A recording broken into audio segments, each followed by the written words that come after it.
ये कहानी शुरू होती है एक सनकी वैज्ञानिक की खोज पर, जिसने अपनी सनक की वजह से वो खोज कर डाली जिस पर विश्वास करना मानो संभव ही ना हो। उस वैज्ञानिक का नाम सेबेस्टियन होता है और उसने एक ऐसा फॉर्मूला तैयार कर लिया था जिससे वो किसी भी गायब हुए इंसान या जानवर को दोबारा से विजिबल कर सकता था। आखिरकार 11 महीने की कड़ी मेहनत करने के बाद सेबेस्टियन अपनी खोज में कामयाब हो जाता है। सेबेस्टियन के पास जानवरों को गायब करने की मेडिसिन तो थी, लेकिन उन्हें विजिबल करने की मेडिसिन उसे बहुत समय बाद मिली थी। ये उसकी एक आधुनिक खोज थी। इस खोज की जानकारी सेबेस्टियन अपने लैब में मौजूद सभी साथियों को देता है और उन्हें लैब में बुलाता है। दरअसल उन्होंने बहुत से जानवरों को गायब किया हुआ था, लेकिन उनमें से एक जानवर गोरिल्ला पर अपनी दवाई का टेस्ट करने जा रहे थे। लैब पहुंचने पर वो लोग उस गोरिल्ला को कड़ी मेहनत करके आखिरकार पकड़ ही लेते हैं। उस गोरिल्ला को बेड पर लिटाकर उसे बांध दिया जाता है। इसके बाद वो डॉक्टर सेबेस्टियन उस गोरिल्ला में डॉक्टर सेबेस्टियन की बनाई हुई दवाई को इंजेक्ट करने वाले थे, जिसे बनाने में सेबेस्टियन को इतने साल का इंतजार करना पड़ा था। डॉक्टर उस गोरिल्ला में दवाई को इंजेक्ट करते हैं। शुरुआत में तो सब कुछ नॉर्मल था, लेकिन धीरे धीरे गोरिल्ला की धड़कनें बहुत तेज हो जाती है और वो दवाई काम करना शुरू कर देती है। कुछ ही देर में वो गोरिल्ला बहुत जोर जोर से चिल्लाना शुरू कर देता है। उसे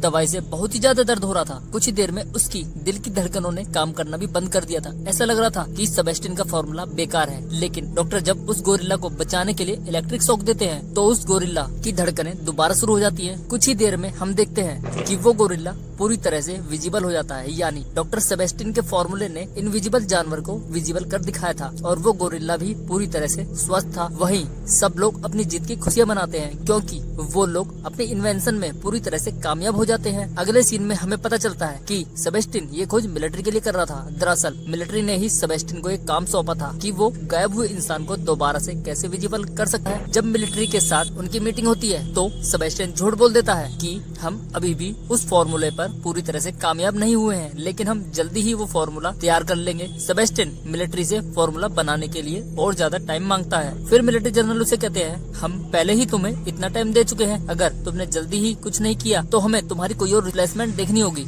मीटिंग खत्म होने के बाद सेबेस्टियन अपनी टीम से मिलता है। वो उससे पूछते हैं कि तुमने मीटिंग में झूठ क्यों बोला कि तुमने फॉर्मूला नहीं बनाया, लेकिन तुमने तो फॉर्मूला बना लिया है। वो कहता है, ये मेरी खोज है, अगर उन्हें इस बारे में पता चल गया तो वो लोग हमारी खोज हमसे ही छीन लेंगे, जो मैं बिल्कुल भी नहीं चाहता। मैं इस दवाई को इंसान पर टेस्ट करना चाहता हूँ। वो इंसान कोई और नहीं बल्कि मैं खुद ही मेडिसिन ट्राई करूंगा, चाहे इसमें कितना ही खतरा क्यों ना हो। इसलिए इस टेस्ट को करने के लिए सेबेस्टियन अपने बाकी कलीग से मीटिंग करता है। वो मीटिंग में सबसे झूठ बोल देता है कि आर्मी ने हमें इंसानों पर मेडिसिन टेस्ट करने की परमिशन दे दी है, इसलिए इस दवाई को मैं अपने ऊपर ही टेस्ट करूंगा। इस टेस्ट को करने के 72 घंटों तक सेबेस्टियन इनविजिबल रहेगा। उसके बाद ही दोबारा मेडिसिन प्रयोग करके उसे विजिबल किया जा सकेगा। सब लोग राजी हो जाते हैं। उन लोगों को नहीं पता था कि सेबेस्टियन उनसे झूठ बोल रहा था। कुछ ही देर में प्रयोग शुरू किया जाता है। सेबेस्टियन अपनी मेडिसिन को अपने आप ही अपनी बॉडी में इंजेक्ट करता है, जिससे वो पूरी तरह से गायब होने वाला था। वो दवाई सेबेस्टियन की बॉडी में पहुँचते ही उसकी बॉडी में पहले तो कुछ भी असर नहीं पड़ रहा था, लेकिन कुछ ही देर में उस दवाई ने काम करना शुरू कर दिया था। सेबेस्टियन जोर जोर से चिल्लाता है, क्योंकि उससे सेबेस्टियन को बहुत ज्यादा दर्द हो रहा था। उसकी त्वचा पर गड्ढे पड़ने शुरू हो जाते हैं और धड़कनें भी काफी तेज हो जाते हैं। आखिरकार उसे बहुत ज्यादा दर्द होता है और सेबेस्टियन गायब हो जाता है और साथ साथ वो बेहोश भी हो जाता है। 17 घंटे बाद सेबेस्टियन होश में आता है। वो पूरी तरह से ठीक था, लेकिन हैरानी की बात थी कि उससे रोशनी सहन नहीं हो रही थी, इसलिए वो अपने कलीग से लाइट बंद करने के लिए कहता है और सारी लाइटें ऑफ कर दी जाती हैं। सेबेस्टियन पूरी तरह से गायब हो जाता है और उसकी निगरानी थर्मल कैमरे से की जाती है। इसके बावजूद भी वो रात में सारा को परेशान करता है। नेक्स्ट डे सेबेस्टियन का बॉडी चेकअप किया जाता है। वो पूरी तरह से नॉर्मल था। लैब में सभी गर्ल्स ने आपको अनकंफर्टेबल फील कर रही थी, क्योंकि वो अपनी मेडिसिन का गलत फायदा उठा रहा था। वो अपने कलीग को परेशान कर रहा था। वहीं सेबेस्टियन को गायब हुए पूरे 3 दिन हो चुके थे, इसलिए डॉक्टर सेबेस्टियन को दोबारा विजिबल करने की प्रक्रिया शुरू करते हैं। मैथ्यू सेबेस्टियन की बनाई हुई दवाई को सेबेस्टियन की बॉडी में इंजेक्ट करता है ताकि उसे दोबारा से वापस लाया जा सके। उस मेडिसिन में कहीं कोई कमी रह जाती है, उससे सेबेस्टियन की बॉडी में बहुत ज्यादा पेन होता है और वो दर्द से जोर जोर से चिल्लाता है। उसकी सांस भी रुक जाती है। अब सेबेस्टियन को अपनी मौत पास दिखाई दे रही होती है। वो दर्द से बुरी तरह से कराता है। कुछ ही पल में वो बेहोश हो जाता है, लेकिन हैरानी की बात थी कि सेबेस्टियन पर मेडिसिन का कोई भी असर नहीं पड़ा था। वो दोबारा से इनविजिबल हो जाता है, जो कि सबको हैरान कर देने वाली वजह थी। वो प्रयोग पूरी तरह से असफल हो जाता है। अब उनके पास दूसरा कोई और रास्ता नहीं था। वो किसी को इस प्रयोग के बारे में भी नहीं बता सकते थे, इसलिए वो सेबेस्टियन का मास्क बनाते हैं जिससे उसके कलीग उसे देख सके। अब सेबेस्टियन का गुस्सा 7वें आसमान पर था क्योंकि उससे इनविजिबल हुए पूरे 10 दिन हो चुके थे, इसलिए वो मैथ्यू पर बहुत तेज से गर्म हो जाता है और उसकी परेशानी की वजह सब लोग अच्छी तरह से समझ सकते थे क्योंकि सेबेस्टियन ने लाइट से कितना दर्द झेला था वो केवल सेबेस्टियन को ही पता था, वो ही उसे महसूस कर सकता था। इसी वजह से डॉक्टर्स की मेंटल हालत भी बहुत खराब हो गई थी। इसी वजह से सेबेस्टियन वहाँ से बाहर जाना चाहता था। एक दिन होता भी ऐसा ही है, वो अपनी लैब से निकलकर अपने घर पहुँच जाता है। वहाँ पर वो खिड़की से अपनी पड़ोस की एक लड़की को देखता है जिस पर वो काफी समय से नजर रखे हुए था। सेबेस्टियन अपना मास्क उतारकर उस लड़की के घर पहुँच जाता है और वो डोरबेल बजाता है। जब वो लड़की दरवाजा खोलती है तो वहाँ पर उसे कोई नहीं दिखाई देता क्योंकि सेबेस्टियन तो इनविजिबल था और वो उस लड़की के घर में अंदर घुस जाता है। वहीं लिंडा को पता चल जाता है कि सेबेस्टियन लैब से बाहर गया है। लिंडा सेबेस्टियन को ढूंढते हुए उसके घर पहुंच जाती है, लेकिन वहाँ सेबेस्टियन नहीं होता। वहाँ पर उसे सेबेस्टियन का उतारा हुआ मास्क मिलता है, जिसके बाद लिंडा उसकी खबर मैथ्यू को देती है और वापस अपनी लैब पहुंच जाती है। सब लोग मीटिंग करते हैं, वो सेबेस्टियन को बेहोश करने की प्लानिंग कर रहे होते हैं। अब सेबेस्टियन बिना मास्क के घूम रहा होता है, हमारे लिए एक बहुत बड़ा खतरा बन सकता था। उन लोगों की ये बात चली रही होती है कि वहाँ पर डॉक्टर सेबेस्टियन आ जाता है। वो उनसे इनविजिबल होकर ना घूमने के लिए कहते हैं। लिंडा उसे ये भी कहती है अगर वो उनकी बात नहीं मानेगा तो लिंडा आर्मी जनरल को उसकी खोज के बारे में बता देगी। सेबेस्टियन उनकी बात मान जाता है, लेकिन किसी को भी सेबेस्टियन के ऊपर भरोसा नहीं था। उसके दिमाग में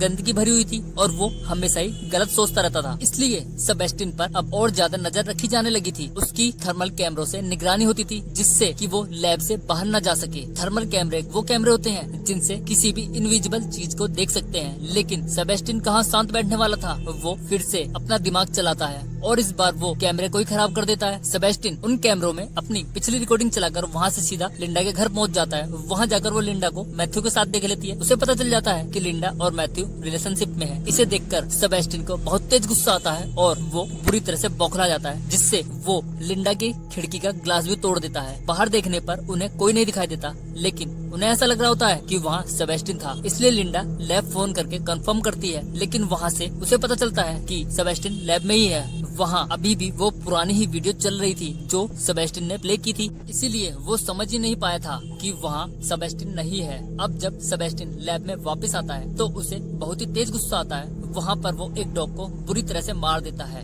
नेक्स्ट डे सारा जब डॉग को खाना देने आती है तो वो देखती है कि डॉग मरा हुआ है। इस बारे में वो सेबेस्टियन से पूछती है कि तुमने तो नहीं किया, लेकिन सेबेस्टियन साफ इनकार कर देता है। इसका पता लगाने के लिए ये लोग कैमरे चेक करते हैं, लेकिन उन्हें वहाँ से कुछ भी नहीं पता चल पाता। रात में सेबेस्टियन फिर से लिंडा के घर जाता है, लेकिन लिंडा को शक हो जाता है कि वहाँ पर जरूरी सेबेस्टियन था। उसका शक जब हकीकत बन जाता है जब लिंडा खुद लैब जाकर चेक करती है। उसे पता चल जाता है कि लैब में सेबेस्टियन नहीं था। वहाँ वो जो वीडियो चल रही होती है वो वीडियो सेबेस्टियन की पुरानी वीडियो होती है जिसे सेबेस्टियन ने बदल दिया था ताकि किसी को भी उसके ना होने का पता चल सके। लिंडा ये बात अपने सभी कलीग्स को बताती है। सब लोग डिसाइड करते हैं कि वो इस बात को अपने सीनियर्स डॉक्टर को बता देंगे। रात में मैथ्यू और लिंडा सारी बात अपने सीनियर्स को बता देते हैं, लेकिन सारी बात वहाँ इनविजिबल मौजूद सेबेस्टियन भी सुन रहा होता है। वो सीनियर्स डॉक्टर मैथ्यू और लिंडा को उस पद से भी हटा देता है। इसके बाद दोनों वहाँ से वापस आ जाते हैं। अब जब डॉक्टर अपने सीनियर को इस बात की जानकारी देने के लिए फोन करता है, लेकिन सेबेस्टियन ने सभी फोन खराब कर दिए थे,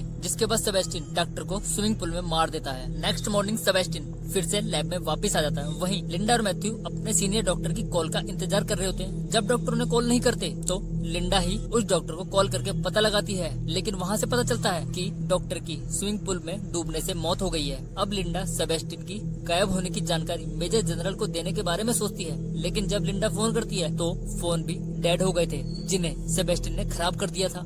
वो लोग वहाँ से बाहर निकलने की सोचते हैं तो वहाँ पर कोई भी डोर ओपन नहीं हो रहा था क्योंकि सेबेस्टियन ने सारे डोर्स के कोड्स बदल दिए थे। जब वो अपनी लैब में कोड चेक करते हैं तो उन्हें पता चलता है कि सेबेस्टियन ने सभी कोड बदल दिए हैं, केवल उसी का कोड एक्टिव है। अब जब सब लोग सेबेस्टियन को पकड़ने के लिए निकल पड़ते हैं, तभी वहाँ एक लड़की जिसका लैब में थर्मल कैमरा रह गया था वो उसे लेने लैब में वापस आती है। तभी वहाँ सेबेस्टियन आ जाता है और उस लड़की को मार देता है। अब वो लोग सेबेस्टियन को ढूंढना शुरू करते हैं। सेबेस्टियन नहीं चाहता था कि कोई भी उसकी हकीकत जाने। अब उन्हें पता चल गया था कि सेबेस्टियन ने एक कलीग को मार दिया है और उसे मारकर एक बॉक्स में डाल दिया है। वो एक एक करके सबको मारने वाला था। वो लोग एक मशीन से सेबेस्टियन को ट्रैक कर रहे होते हैं। उसे पकड़ने मैथ्यू के साथ एक और साथी जाता है। तभी सेबेस्टियन चकमा देकर मैथ्यू के साथी को बुरी तरह से घायल कर देता है। मैथ्यू के गोली चलाने पर भी उसे कुछ नहीं हो रहा था। सेबेस्टियन वहाँ से भाग जाता है। वहीं सारा अपने घायल हुए साथी के लिए ब्लड लेने जाती है, लेकिन वहाँ उसका सामना सेबेस्टियन से हो जाता है। वो सारा को मार देता है। वहीं उनका वो साथी भी मारा जाता है जिसके लिए सारा ब्लड लेने गई थी। अब लैब में केवल ये 3 ही लोग बचे थे जिन्हें सेबेस्टियन को मारना था, लिंडा, मैथ्यू और डॉक्टर फ्रैंक। तभी डॉक्टर फ्रैंक को सेबेस्टियन बुरी तरह से रोड से वार करके उसे मार देता है और मैथ्यू को घायल करके वहाँ से भाग जाता है। सेबेस्टियन लिंडा और मैथ्यू को उस कोल्ड फ्रिज में बंद कर देता है और फ्रीजर का तापमान भी बढ़ा देता है, जिसके बाद वो वहाँ से चला जाता है। वो उन्हें बर्फ में जमा कर मारना चाहता था। धीरे धीरे फ्रिज का टेम्परेचर डाउन होता जा रहा था। वहीं लिंडा हिम्मत हारने वाली नहीं थी। वो उस फ्रिज के दरवाजे के शीशे को तोड़ने की कोशिश करती है, लेकिन ऐसा नहीं कर पाती। मैथ्यू बुरी तरह से घायल था, जिस वजह से वो बेहोश हो जाता है। सेबेस्टियन लैब से कुछ एसिड से बम बनाकर लैब में धमाके करना शुरू कर देता है। फिर सेबेस्टियन बहुत सारे बम बनाकर वहाँ टाइमर भी लगा देता है, जिससे वो सारी लैब को उड़ा सके और वहाँ से बच के निकल सके। उधर लिंडा मैग्नेट पावर से एक उपकरण बना लेती है, जिससे वो फ्रिज खोलने में कामयाब होती है और मैथ्यू को उससे बाहर निकालकर उसके पास आग जला देती है, ताकि मैथ्यू की ठंड की वजह से मौत ना हो सके, और वहाँ से सारा रास्ता ढूंढने के लिए निकल जाती है। वहीं हम डॉक्टर सेबेस्टियन को देखते हैं। वो वहाँ से निकलने की कोशिश करता है, तभी लिंडा उसके अरमानों पर पानी फेर देती है। लिंडा वहाँ पहुँच जाती है जहाँ पर वो लिफ्ट के जरिए बाहर निकलने वाला था। लिंडा सिलेंडर से आग जलाकर उसके ऊपर हमला कर देती है। वो सेबेस्टियन की सारी बॉडी को बुरी तरह से जला देती है। धीरे धीरे सेबेस्टियन मौत के मुंह में जा रहा होता है। तभी सेबेस्टियन गायब हो जाता है, लेकिन लिंडा वहाँ फवारा चला देती है, जिससे उसे सेबेस्टियन दिखाई दे सके। लेकिन सेबेस्टियन उस पर पीछे से वार करता है और बुरी तरह से मारने लगता है। सेबेस्टियन लिंडा की गर्दन पर लात रखकर उसे बुरी तरह से मारने वाला था कि पीछे से मैथ्यू आकर सेबेस्टियन के सर पर रोड से हमला कर देता है, जिससे वो बुरी तरह घायल होकर नीचे गिर जाता है। अब लिंडा और मैथ्यू जाने लगते हैं, लेकिन सेबेस्टियन फिर से उठता है और दोनों पर हमला करने ही वाला होता है कि उसकी रोड हाई इलेक्ट्रिक पावर के तारों पर लग जाती है, जिससे उसे बहुत जोर से शॉक लगता है और सेबेस्टियन बेहोश हो जाता है। लिंडा और मैथ्यू वहाँ से निकलने लगते हैं। वो दोनों लिफ्ट के ऊपर से निकलने की कोशिश करते हैं, तभी वहाँ वो बम ब्लास्ट हो जाता है जो डॉक्टर सेबेस्टियन ने लगाया था। वो धमाका पूरी तरह से लैब को तबाह कर देता है। धमाका इतनी तेज था कि लिफ्ट भी बहुत ऊंची चली जाती है। वो दोनों साइड में दीवार पर लटक जाते हैं, जिससे लिफ्ट का एक हिस्सा उससे लग जाता है और दोनों घायल हो जाते हैं। लिफ्ट रुकने के बाद दोनों वहाँ से निकलने लगते हैं कि वहाँ फिर से सेबेस्टियन आ जाता है और लिंडा को खींचकर लिफ्ट पर गिरा देता है। मैट ऊपर तारों पर ही लटका हुआ था। तभी लिंडा एक चाल चलती है और वो एक तार को पकड़ लेती है, जिससे वो लिफ्ट चल रही होती है और पैर से उस बटन को प्रेस कर देती है जिस पर लिफ्ट लटकी हुई थी। तभी सेबेस्टियन उस लिफ्ट के साथ नीचे गिर जाता है और धमाके में मारा जाता है। लिंडा वायर से ऊपर मैथ्यू के पास पहुंच जाती है। इस तरह दोनों अपनी जान बचाते हैं और वहां से निकल जाते हैं। यहाँ पर मूवी खत्म हो जाती है।